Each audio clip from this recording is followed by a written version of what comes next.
Hello student, आप सभी लोगों का महादेव जी के क्लासेस में स्वागत करता हूं। आज हम आपको बताने वाले हैं जीव विज्ञान के कुछ महत्वपूर्ण उप शाखाओं के बारे में जो एग्जाम में घुमा फिरा करके वही बार बार पूछे जा रहे हैं। चलिए आइए देख लेते हैं कि हमारा पहला क्वेश्चन हमारा है एग्रोएस्ट्रोलॉजी। क्या कह रहा है? एग्रोएस्ट्रोलॉजी। इसके अंतर्गत हम किस चीज का अध्ययन करते हैं? बात यह है कि एग्रोएस्ट्रोलॉजी के अंतर्गत हम घासों का अध्ययन करते हैं। जैसे कभी कभी होता नहीं है गांव में घास, दूब और जो गार्डन वगैरह में लगाए जाते हैं, तो उनके बारे में हम एग्रोएस्ट्रोलॉजी के माध्यम से जानते हैं। तो हम क्या लिखेंगे? घासों का अध्ययन। ठीक है, घासों का अध्ययन।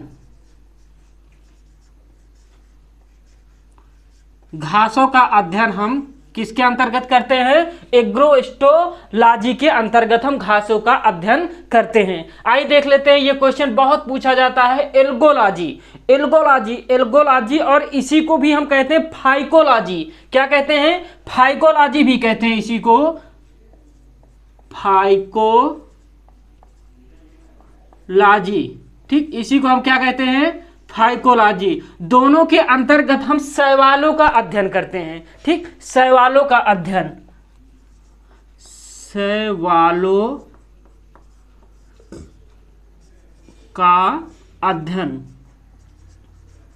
अच्छा, हम कैसे जानेंगे कि कौन सा सवाल है, कौन सा क्या है? तो कभी कभी आप लोगों ने देखा ना, जहां नल होता है, नल के आसपास थोड़ी थोड़ी काई जम जाती है, थोड़े थोड़े अलग तरीके से कुछ जम जाता है, फिसलने लगता है, वही सारी चीजें क्या कहलाती हैं? शैवाल कहलाती हैं। उसी को हम फाइकोलॉजी बोलते हैं, उसी को एल्गोलॉजी बोलते हैं। मतलब दोनों के माध्यम से ही हम शैवालों का अध्ययन करते हैं। कभी कभी फाइकोलॉजी एग्जाम्पल में दे देता है, कभी कभी एल्गोलॉजी। दोनों का मतलब होता है कि हम इसके अंतर्गत शैवालों का अध्ययन करते हैं। आइए देख लेते हैं अगला हमारा क्वेश्चन क्या कह रहा है? Anthology, anthology. एंथोलॉजी में हम पुष्पों का अध्ययन करते हैं। किसका अध्ययन करते हैं? पुष्पों का अध्ययन, पुष्पों का अध्ययन, पुष्पों का अध्ययन। ठीक, जो फूल होते हैं, फूलों में कभी कभी क्या होता है? कीड़े लग जाते हैं, या कभी कभी मुरझा जाते हैं, या कभी कभी कुछ पत्तियां सूख जाती हैं, कुछ कलियां जो होती है खिलने से पहले ही मुरझा जाती हैं। तो हम एंथोलॉजी के अंतर्गत ही उनका अध्ययन करते हैं कि कहाँ से कौन से कीड़ा, कौन सा पुष्प, कौन सी शाखाएं उसमें से कमजोर होती जा रही। तो इसके अंतर्गत हम एंथोलॉजी के अंतर्गत हम पुष्पों का अध्ययन करते हैं। आइए देख लेते हैं बैक्टीरियोलॉजी। इसे तो आप लोग बहुत आसानी से पकड़ ले जाएंगे कि बैक्टीरियोलॉजी का मतलब ही होता है जीवाणुओं का अध्ययन करना। किसका अध्ययन करना? जीवाणुओं का अध्ययन करना, जीवाणुओं का अध्ययन करना, जीवाणुओं का अध्ययन करना। ठीक, अध्ययन करना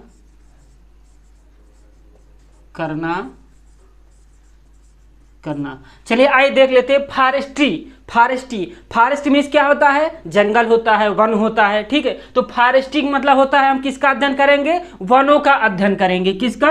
वनों का अध्ययन, वनों का अध्ययन। अच्छा, वनों के अध्ययन में हम क्या अध्ययन करेंगे? वनों का अध्ययन करना। ठीक, वनों में क्या होता है? जंगल में क्या होता है? हम पेड़ों का अध्ययन करते हैं, वहाँ के जो वातावरण होता है उसका अध्ययन करते हैं। कौन सा पेड़ का मुरझा रहा है, कौन सा बड़ा हो रहा है, कौन सा वातानुकूलित पेड़ है, इन सब के बारे में हम फॉरेस्ट्री, मतलब इसको तो याद करने का आसान तरीका है। फॉरेस्ट्री, फॉरेस्ट से फॉरेस्ट्री बना हुआ है, बैक्टीरियोलॉजी से बैक्टीरिया या जीवाणु बना हुआ है। आइए देख लेते हैं फ्लोरिकल्चर। क्या कहते हैं? फ्लोरिकल्चर। फ्लोरिकल्चर का मतलब होता है सजावटी पुष्पों का अध्ययन करना। फ्लोरिकल्चर सजावटी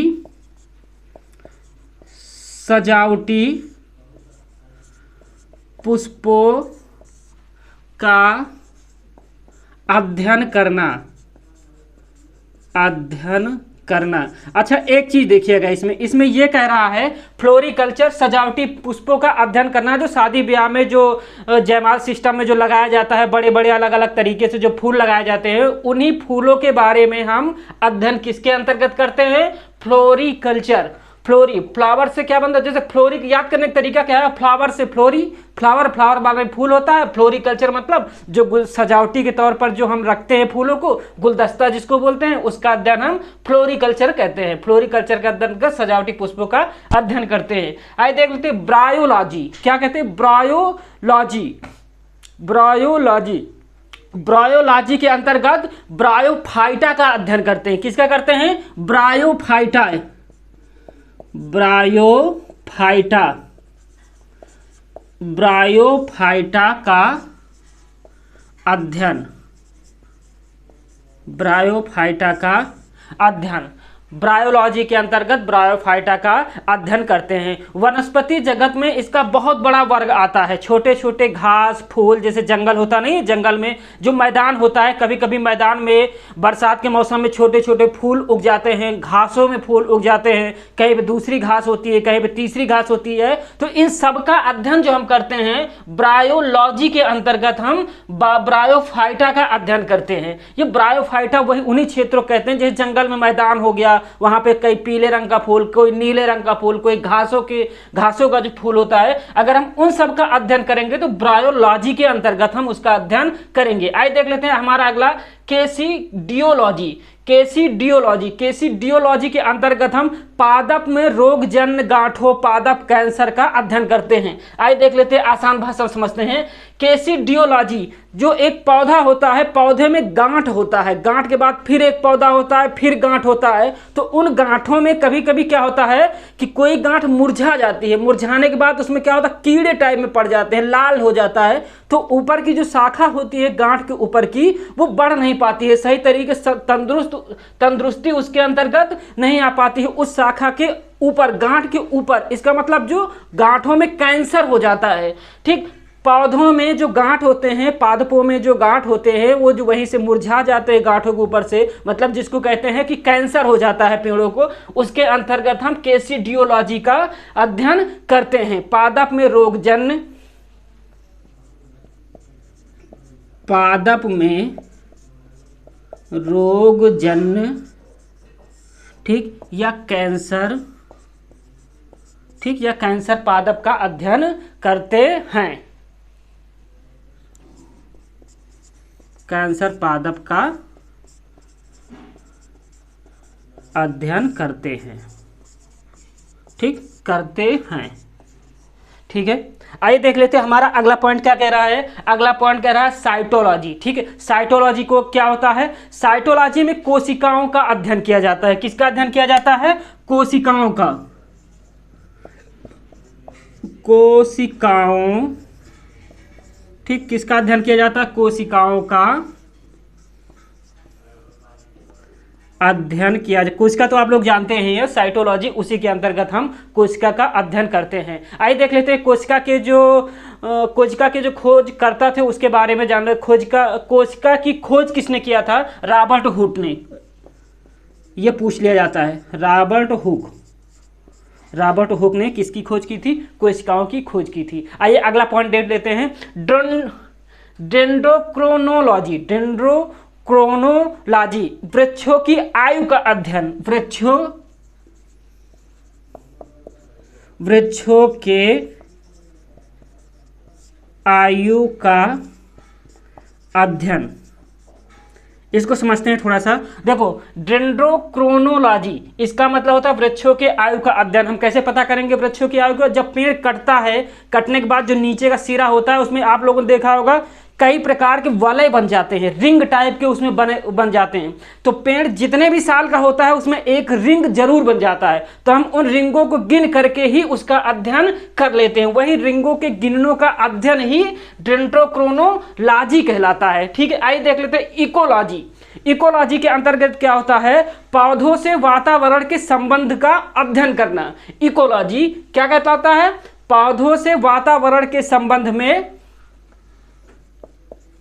पौधों से वातावरण के संबंध में अध्ययन।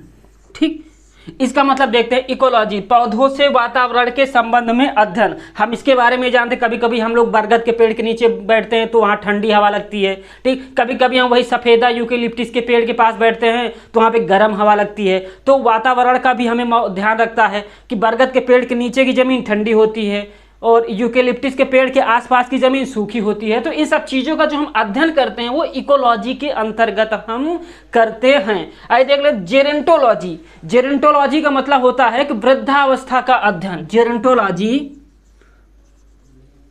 वृद्धावस्था का अध्ययन। जेरेंटोलॉजी के अंतर्गत हम वृद्धावस्था का अध्ययन करते हैं। इसका मतलब ये होता है कि जब इंसान बूढ़ा होता जाता है और उसके जो शरीर की जो पसलियां होती हैं, उसका जो ऊपर का ये खाल होता है, दिन प्रतिदिन क्या होता है, सिकुड़ता जाता है। तो हम इसी का अध्ययन किसके अंतर्गत करते हैं, जेरेंटोलॉजी के अंतर्गत हम इसका अध्ययन करते हैं। आइए देख लेते हैं हिस्टोलॉजी। हिस्टोलॉजी क्या होता है, ऊतकों का अध्ययन। ऊतकों, ये बहुत पूछा जाता है, याद रखिएगा, ऊतकों का अध्ययन, ऊतकों का अध्ययन करना, ठीक। ऊतकों का अध्ययन करना किसके अंतर्गत होता है, हिस्टोलॉजी। हिस्टोलॉजी के अंतर्गत किसका अध्ययन करते हैं, ऊतकों का अध्ययन करते हैं। ऊतक क्या होते हैं, जैसे किसी भी जीव के शरीर में, ठीक, किसी भी जीव के शरीर में कोशिकाओं का जो एक समूह होता है उसी को हम ऊतक कहते हैं। तो हम ऊतकों का अध्ययन किसके अंतर्गत करते हैं, हिस्टोलॉजी के अंतर्गत हम ऊतकों का अध्ययन करते हैं। अगला क्या है, लाइकेनोलॉजी। लाइकेनोलॉजी का मतलब होता है लाइकेंस का अध्ययन करना। किसका, लाइकेंस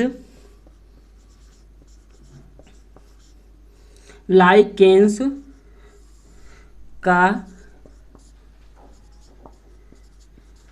अध्ययन करना। अच्छा, लाइकेंस क्या होता है, लाइकेंस कभी कभी आप लोगों ने देखा है बरसात के समय में जब पेड़ों पे हम चढ़ते हैं तो पेड़ फिसलने लगता है और उसमें क्या होता है कि कुछ काई टाइप में पड़ जाता है। या कभी कभी हम लोग देखते हैं पेड़ जो पानी होता है, पानी के अंदर भी कभी कभी कुछ तरीके के जलकुंभी वगैरह टाइप का कुछ पाया जाता है, उन्हीं सबको लाइकेन बोला जाता है, ठीक है। आइए देख लेते हैं माइक्रोबायोलॉजी। माइक्रोबायोलॉजी के अंतर्गत हम किसका अध्ययन करते हैं, सूक्ष्म जीवों का अध्ययन। किसका, सूक्ष्म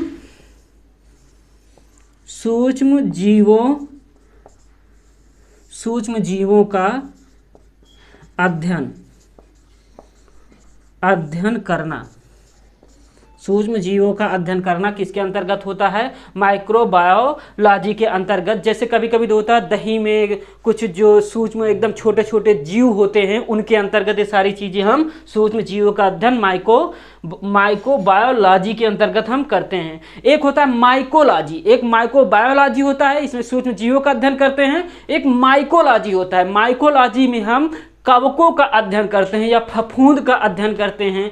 कवक वही होते हैं जो बरसात के समय में, जैसे कुकुरमुत्ता हो गया, ये कवक, ये फफूंद होता है, कवक होता है। इन्हीं सब का अध्ययन हम किस में करते हैं, माइकोलॉजी। तो हम क्या लिखेंगे, माइकोलॉजी में कवकों का अध्ययन। क्या लिखेंगे, कवकों का अध्ययन। कवकों का अध्ययन हम किस में करेंगे, माइकोलॉजी में। आइए देख लेते हैं पैडोलॉजी। पैडोलॉजी में हम किसके अंतर्गत अध्ययन करते हैं, पैडोलॉजी में हम मिट्टी का अध्ययन करते हैं। मिट्टी में जैसे कहीं कोई मिट्टी जो होती है फसल आलू के लिए अच्छी होती है, कोई पेपरमिंट के लिए अच्छी होती है, कोई धान के लिए अच्छी होती है, कोई गेहूं के लिए अच्छी होती है। तो इन सारी मिट्टियों का जो हम अध्ययन करते हैं वो हम पैडोलॉजी के अंतर्गत करते हैं। किसके अंतर्गत, पैडोलॉजी के अंतर्गत मिट्टी का अध्ययन। मिट्टी का अध्ययन हम किसके अंतर्गत करते हैं, पैडोलॉजी। पैडोलॉजी के अंतर्गत हम मिट्टी का अध्ययन करते हैं। लास्ट हमारा है ऑस्टियोलॉजी, हड्डियों का अध्ययन। किसका, हड्डियों का अध्ययन करना, ठीक, हड्डियों में क्या अध्ययन करेंगे हम, जैसे हाथ की हड्डी अलग हो गया, पैर का अलग हो गया, सिर का खोपड़ी का अलग हो गया, सीने का अलग हो गया। तो ये हड्डियों के जो पार्ट होते हैं इनके बारे में जो हम अध्ययन करते हैं वो ऑस्टियोलॉजी के अंतर्गत हम इसका अध्ययन करते हैं। Thank you.